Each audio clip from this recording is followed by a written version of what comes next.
हरे कृष्ण राधा कृष्ण हरे हरे हरे राम राम राम हरे हरे हरे कृष्ण राधा कृष्ण हरे हरे हरे राम राम राम हरे हरे हरे कृष्ण राधा कृष्ण हरे हरे हरे राम राम हरे हरे हरे कृष्ण राधा कृष्ण हरे हरे पुंडलीक वरदारी विठ्ठल श्री ज्ञानदेव तुकाराम पंढरीनाथ भगवान की माऊली श्री संत ज्ञानेश्वर महाराज शांती ब्रह्म श्री संत एकनाथ महाराज जगद्गुरु श्री संत तुकाराम महाराज सच्चिदानंद श्री संत श्रीपाद महाराज सच्चिदानंद श्री संत रामदास महाराज की जय श्री गोपाल कृष्ण भगवान अवधूत चिंतन श्री गुरुदेव दत्त शांती ब्रह्म श्री संत सद्गुरु शिवाजी महाराज सप्रेम भावे करिता भक्ती हरिचरणी ठेवली चित्तवृत्ती निज स्वार्थाची स्थिती अतिप्रीती निज निष्ठा येथे त्रिलोकीच्या सकल संपत्ती कर जोडून वरू प्रार्थिती तरी क्षणार्ध न काळी चित्तवृत्ती भक्त परमार्थी अति लोभी महात्मा हरीश्वर योगेश्वर विजयराजाला भक्ताच्या स्थितीचं वर्णन सांगत असताना अत्यंत प्रेम भावानं हरीच्या चरणावरती भक्ताची चित्तवृत्ती चिकटलेली असते.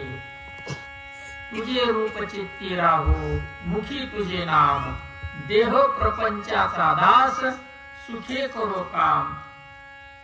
स्वर्ग मृत्यू पाताळ तिन्ही ठिकाणच्या सर्व संपत्ती जरी आल्या तरी त्या ठिकाणी चित्तवृत्ती भक्ताची लागत नाही. क्षणार्ध चित्तवृत्ती काढिता त्रिभुवन विभोये हाता एवढ्या सांडवी स्वार्था मनाला हरिभक्ता लाभ कोण. भगवंताच्या चरणापासून नामस्मरणापासून क्षणभर जरी चित्त काढलं तर त्यांच्या चरणावरती त्रिभुवनातील सर्व संपत्ती लोळण घेते. मग ते चित्त का काढत नाहीत. हरिभक्ताला कोणता लाभ आहे असा. हरिचरणी अपरोक्ष स्थिती तेथील क्षणार्धाची जे प्राप्ती त्यापुढे त्रिभुव संपत्ती भक्त मानिती तृणप्राय. हरिचरणाला प्रत्यक्ष साक्षात्कार. अप्रत्यक्ष म्हणजे शास्त्रानं सांगितलेलं गुरुनं सांगितलेलं. अपरोक्ष म्हणजे स्वतःला निजबोध होणं आत्मबोध होणं. आणि त्या ठिकाणची जी प्राप्ती आहे त्रिभुवनातील सर्व संपत्ती त्याच्या समोर गवतासारखी संजीव. त्रिभुवनातील सर्व संपत्ती सकळ जगाचा सृजिता ब्रह्मा पितामहो तत्वता त्रिलोक्य राज्य समर्थता ओळंगे वस्तुतांगणी ज्याचे. सर्व जगाला निर्माण करणारा. सृजिता म्हणजे निर्माण करणारा. पालिता म्हणजे पालन करणारा. ब्रह्मदेव सर्वांचा पिता आहे. त्रिलोक्य राज्य समर्थ त्याच्याकडे. त्रिभुवन वैभवाचे माथा ब्रह्मपदाची समर्थता तो ब्रह्माईनी स्वार्था वैदिवशिता हरिचरण असा ब्रह्मदेव ब्रह्मसृष्टी निर्माण करणारा असून सुद्धा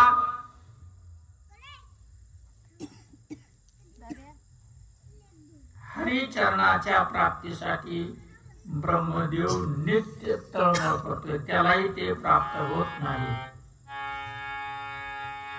त्या गुणी ब्रह्म वैभव संपत्ती ब्रह्मा वैश्रोणी एकांती अहर्निशी हरिचरण चिंती ते त्या प्राप्ती सहसा नव्हे. ब्रह्मदेवाला सुद्धा सहसा भगवत प्राप्ती होत नाही. या मानव देहानच ते होते. सहसा न पवे हरिचरण या लागे ब्रह्मासाभिमान तिने अभिमानाची जाण नेली चोरून गोपाल वत्से. ब्रह्मदेवाचं आयुष्य दोन परार्ध आहे. कृतयुग, त्रेतायुग, द्वापरयुग आणि कलियुग असे 4 युग आहेत. कलियुगाचं आयुष्य 4,32,000 वर्षाचे. किती? 4,32,000 वर्षापैकी फक्त 5,040 वर्ष संपले. मग कृतयुगाचे किती, त्रेतायुगाचे किती, द्वापरयुगाचे किती?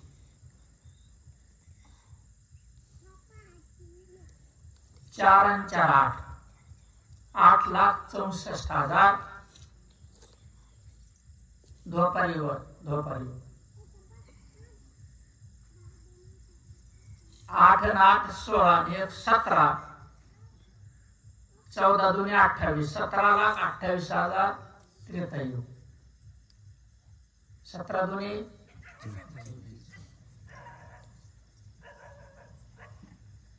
14 दुने किती झाले मग? 34 लाख. गणित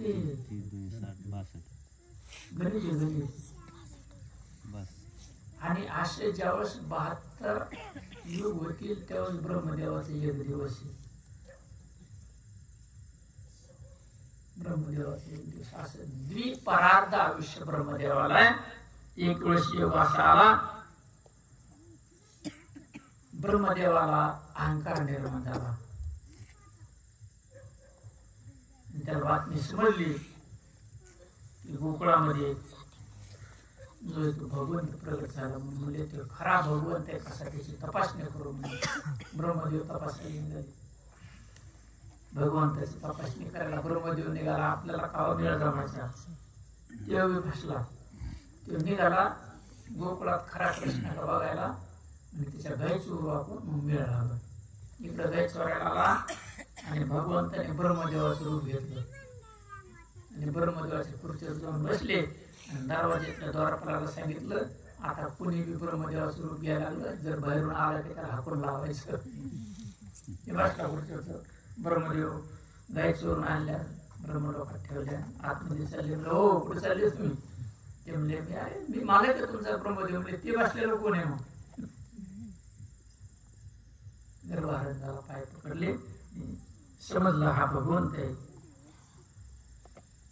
नेली चोरून गोपाळ वत्से. वत्स म्हणजे वासर. गोपाळ म्हणजे गाईचं पालन करणारे. त्या निमित्तानं ब्रह्मदेवाचं गर्भारण केलं. तेथ न कष्टता पण न मोडता कृष्ण पण गोपाळ वत्से झाला संपूर्ण. पूर्ण ते पूर्ण स्वलीला भगवंताने तिकडे स्वतः लीला केली. सर्व गाई वासर सर्व गोपाल भगवंत झाले. आगाधारी लीला पूर्ण पाहता विडावले ब्रह्मपण. तेव्हा सांडून पदाभिमान अनन्य शरण हरिचरणी. आणि ब्रह्मदेव भगवंताची लीला बघून आश्चर्यचकित झाला. आपल्या ब्रह्मपदाचा अभिमान त्यानं सोडून दिला. अभिमान म्हणजे अहंकार.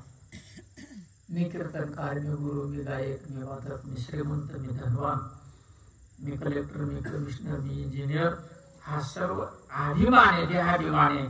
ब्रह्मपद असेल, इंद्रपद असेल, चंद्रपद असेल, पंतप्रधानाचं पद असेल, मुख्यमंत्र्याचं असेल, कोणाचं असेल, त्या पदाचा त्यानं अभिमान सोडला आणि अनन्य शरण हरीच्या चरणाला पकडलं. कैलास राणा शिळ पाणी ब्रह्मा लागे ज्याचे चरणी.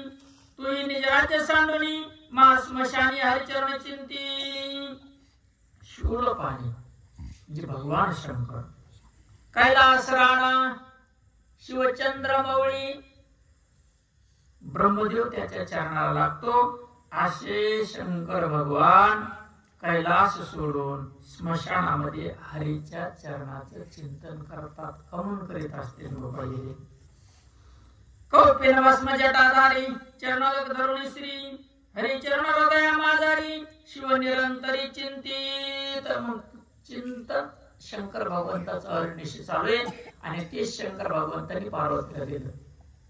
आदिनाथ उमा. उमा म्हणजे मायेनं 8 अवतार घेतले. 8 अवतारापैकी एका अवताराचं नाव उमा, एका अवताराचं नाव पार्वती, एकाचं वैष्णवी आदी नाव आहेत 8. शिव निरंतरी चिंतित चरणोदक धरुण श्री. भगीरथ राजा त्याचे पूर्वज कपिल भगवंताच्या शापाने राखेचे भस्म होऊन गेले. त्यांच्या तिसरी पिढीतला असमंजस नावाचा राजकुमार कपिल भगवंताला प्रणाम केला. म्हणजे माझे पूर्वज त्यांचा उद्धार झाला पाहिजे, मार्ग सांगा. म्हणजे सोपं आहे. भगवंताने ज्या वेळेस बळीला भेटी देण्यासाठी वामन अवतार धारण केला, एका पावलानं पृथ्वी व्यापली, दुसऱ्या पावलानं वामनाचं सर्व स्वर्ग सर्व व्यापून टाकलं. तिसरा पाऊल बळीच्या डोक्यावर ते ठेवत असताना भगवंताच्या पायाचं नख ब्रह्मांडाला लागलं, त्याच्यातून पाणी आलं आणि ब्रह्मदेवाने माझ्या स्वामीच्या चरणाचं तीर्थ आहे म्हणून आपल्या कमंडलूमध्ये धारण केलं. आणि जर तुम्ही त्या कमंडलूतलं तीर्थ या राखेच्या ठिकाणी दिलं तर निश्चितपणे यांचा उद्धार होईल. म्हणून सर्वांनी अथक प्रयत्न केले. शेवटी भगीरथ राजाने प्रयत्न केले आणि गंगा प्रसन्न झाली. म्हणजे मी अवश्य येते, कमंडलातलं जल म्हणजे गंगा. परंतु माझा वेग धारण करण्याची शक्ती कुणामध्ये नाही. हा वेग धारण करू शकतात शंकर भगवंत. मग भगीरथ राजा शंकर भगवंताकडे गेला, पूर्वजांची सर्व कथा सांगितली. म्हणले हे जल तुम्ही धारण करा, म्हणजे माझ्या स्वामीच्या चरणाचं तीर्थ आहे.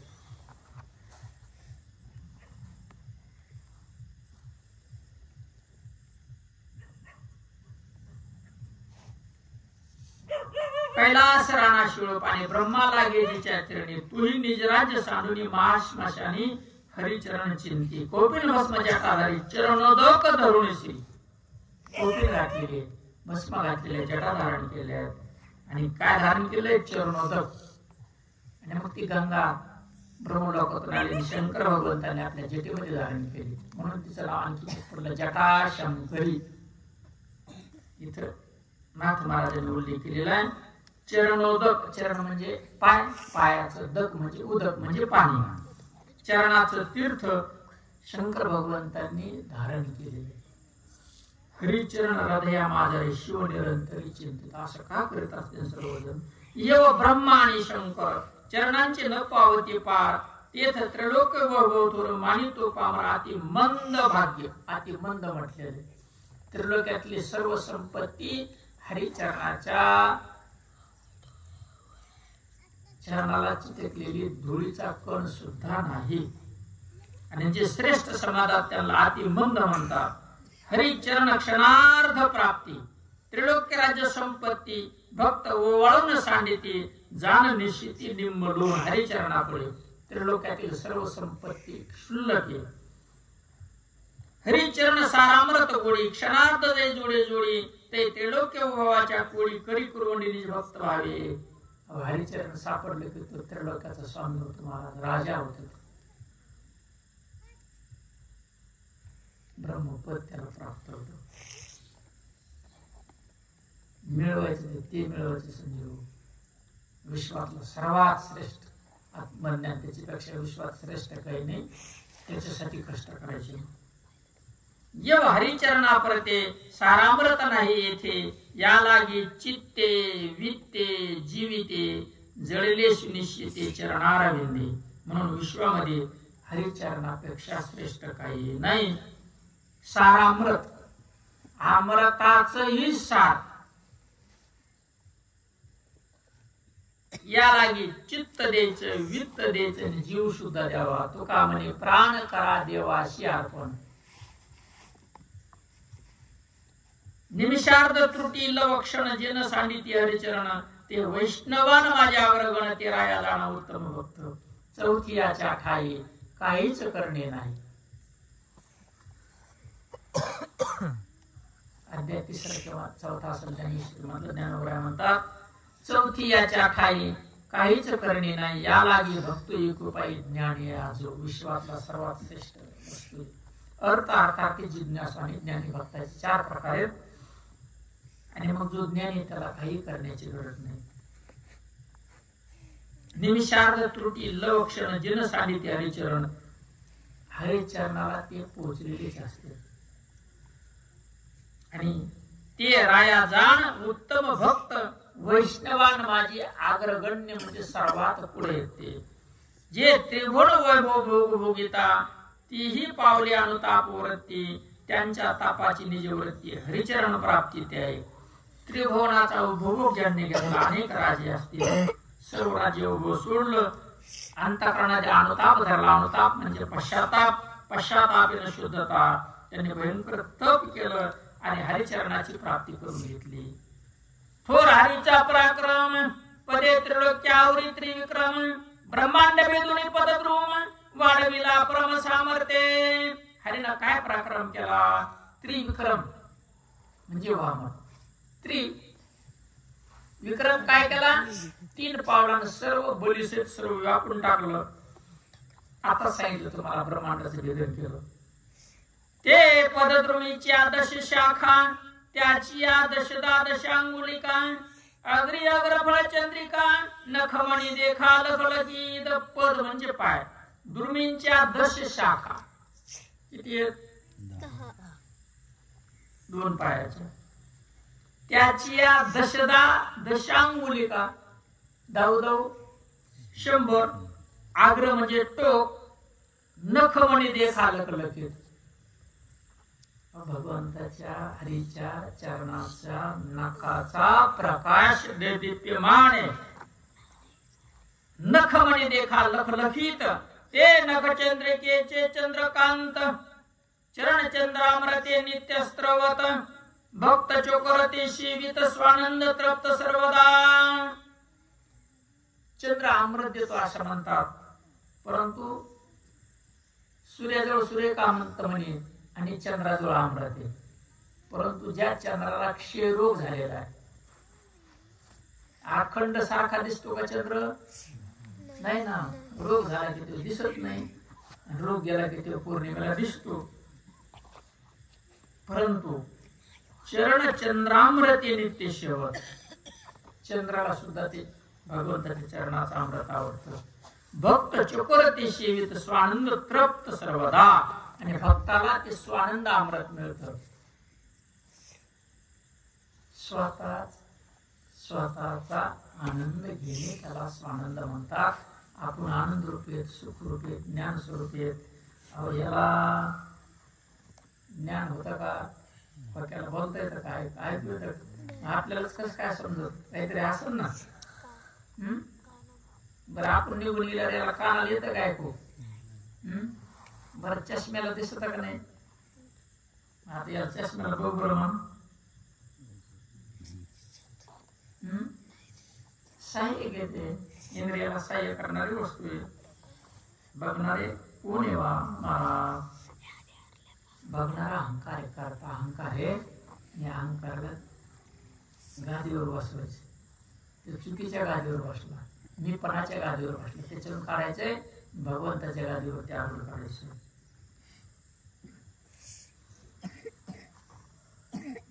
नामा सरिसाची हरी, रिगे हृदया माझारी, तिने धाक्याभ्यंतरी हो लागी पुरी हृदय शुद्धी. नाम घेतलं की हृदयामध्ये हरी प्रगट होतो. नामा सरिसाची हरी, रिगे हृदया माझारी. नाम चिंतन सुरू केलं की हृदयात हरी प्रगट व्हायला लागतो. तिने धाक्याभ्यंतरी, त्या धाकानं हृदय शुद्ध होत. त्याच्यातलं सगळं निघून जातं. संजीव कर्म पाप नाथ महाराज सांगत आहेत. तेव्हा प्रपंच सांडूनी वासना जरुरी ठाके जनार्दना. अहंकारू सांडूनी अहंपणा, सुहंसदना माझी रिहे. किती स्पष्ट सांगितलंय. काय भागवत महाराज, नाथ महाराज सांगते. वासना नष्ट करायची, प्रपंच करायचे, आणि मग अहंकार जो आहे अहंपणा सोडतो, आणि सुहंसदना माझी रिहे. एका जनार्दनी मार्गा उलटा, जो जाणे तो गुरुचा भेटा आहे. ज्याला हे समजत का त्याने गुरुच्या पोटी जन्म घेतला, त्याला बाप मिळाला, बाकी बिना बापाची. नाही सरळच नाही तर सांगा मग ओळीचा अर्थ कोणी. जो सांगेल त्याला बाप आहे, जो नाही सांगणार त्याला बाप नाही. बिना बापाचा रागायचा काय संबंध आहे? प्रपंचातला विषय नाही चालला, परमार्थातला विषय चालला.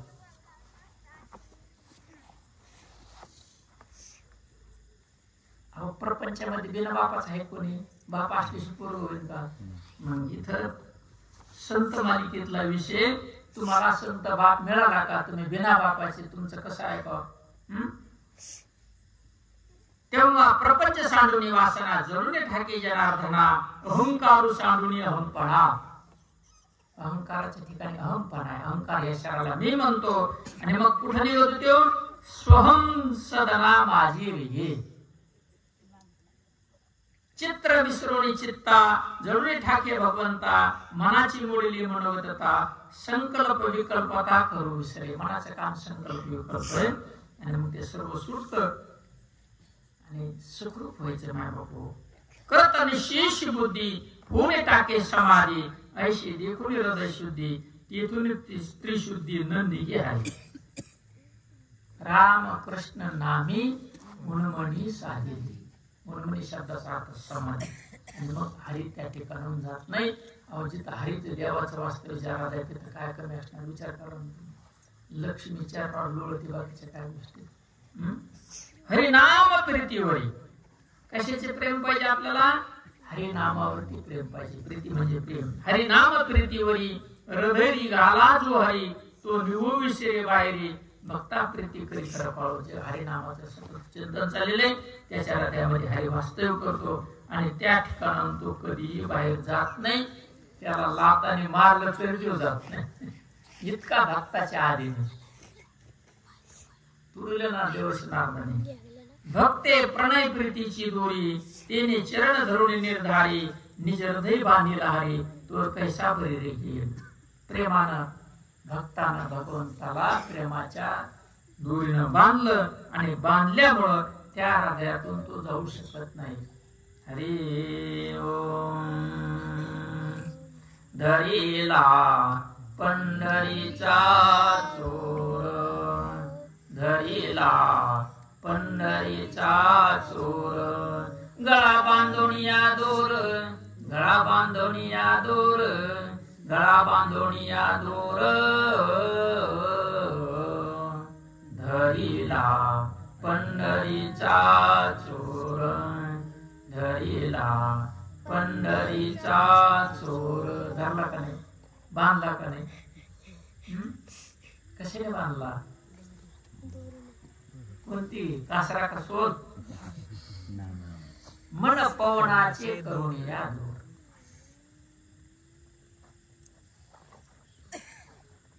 प्रेमाच्या दोरीने बांधला. मग त्याला काही तिथून सुटता येत नाही. भगवंताचं बळ काय कमी पाहू दूर तोडायला का लागतं त्याला?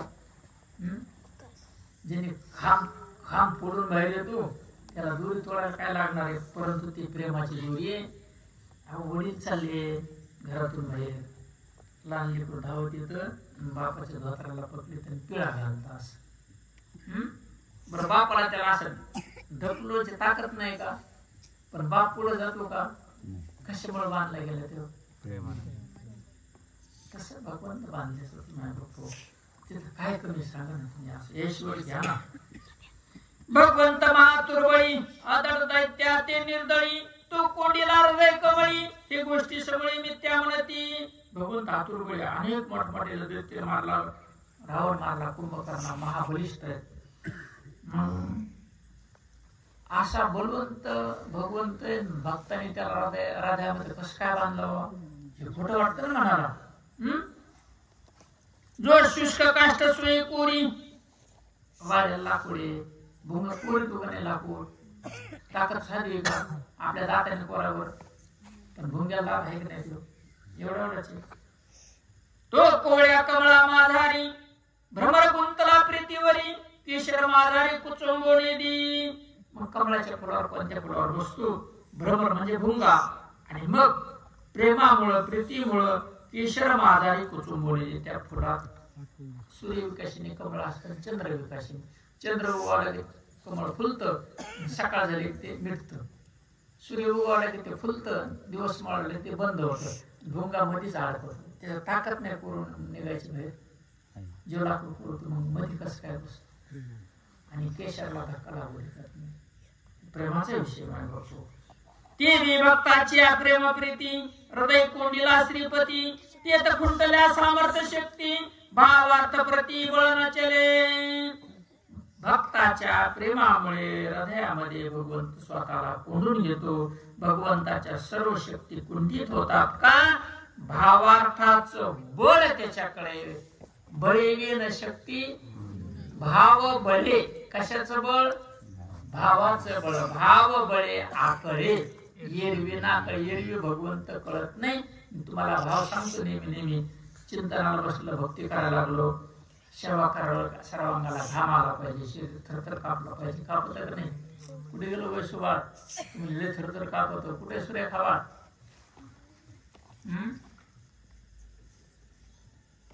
मोरे साहेबात लक्ष्मीचं काय नाव आहे?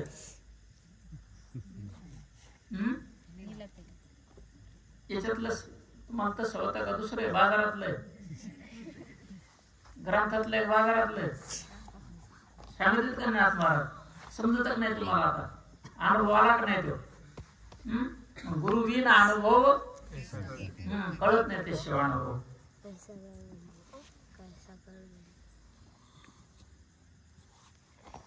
लगेच बोलले. बाप पालवी घाली पिळा, तेने बापूर आहे थोकला, तरी काय तो निर्बळ झाला ना, तो स्नेह बोलला डळेना.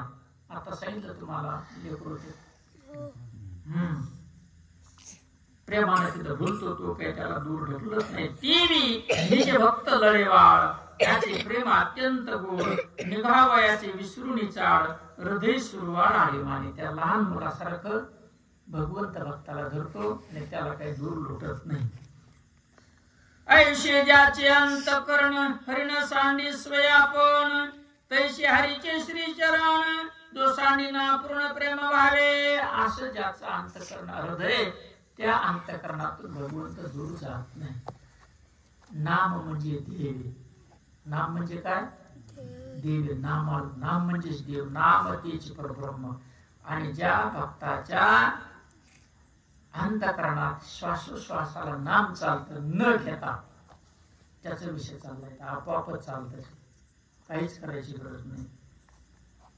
आणि मग भगवंत त्या हृदयातून निघत नाही आणि भक्त भगवंताचे चरण सोडत नाही. अहर्निशी एकही श्वास रेकामा नाही भक्ताचा नामाशिवाय. ऐशे जे हरिचरणी अनन्य, तिची भक्ता माझी प्रधान, वैष्णवात त्याग्रगण, राया ते जाण भागवतोत्तम. असे हरिचरणावरती जे व्रत झाले तेच भक्तान माझी मुख्य, वैष्णवामध्ये अग्रगण्य, आणि ते भक्तांमध्ये श्रेष्ठ भक्त आहे. गौण करुणी चारी मुक्ती, जेगी श्रेष्ठ भगवत भक्ती. त्या उत्तम भक्ताची स्थिती संक्षेपे तिची पुरती बोलिलो. मुक्ती सुद्धा त्याच्या समोर फेकी. तरी हरिमुनीश्वर विद्याला म्हणतात उत्तम भक्ताची स्थिती उगत थोडस काहीतरी सांगितलं म्हणते. ते 1000तला 1 पैसा सांगितला. बाकी किती आघात माय त्यांचा. पूर्ण भक्तीचे निरूपण सांगता वेदा पडले मौन, सहस्त्रमुखाची जीवा पूर्ण ठकोणी जाणत होटावे. पूर्ण जे भक्त आहेत त्याचं निरूपण सांगता सांगता सांगता वेदाने आपलं तोंड बंद केलं. म्हणजे सांगता येत नाही. ज्याला 1000 मुख आहेत असा शेष नारायण. वर्णन करता करता जीवा थकल्या, एकीच्या 2 झाल्या. शेष नारायण म्हणजे 7 भुजन. 2 जीवीचा 7 बघितला तुम्ही बाहेर निघालं. प्रत्येक सापाला 2 जीवी थकला ना, त्याला शेष नारायण म्हणायचं. ते भक्तीची एक अंशता. अशी त्या भक्तीचा एक अंश. तुझे म्या सांगितली जे कथा, यावरी परिपूर्णता, राया स्वभावता, तुझा नशी राजा. तू सुद्धा परिपूर्ण आहेस. आणि मग परिपूर्ण भक्त काय याचा अनुभव तुला सुद्धा आहे. त्या स्थितीमध्ये तू आहेस. हरीनं जनक राजाला शिक्का दिला. तू सुद्धा त्या वैष्णवापैकी एक आहेस. हरी सारखा रसाळ वक्ता, सांगता उत्तम भक्त कथा, तटस्थ पडिले समजता, भक्त भावार्थता ऐकोणी. 9 योगेश्वरापैकी हरी जो आहे रसाळ निरूपण.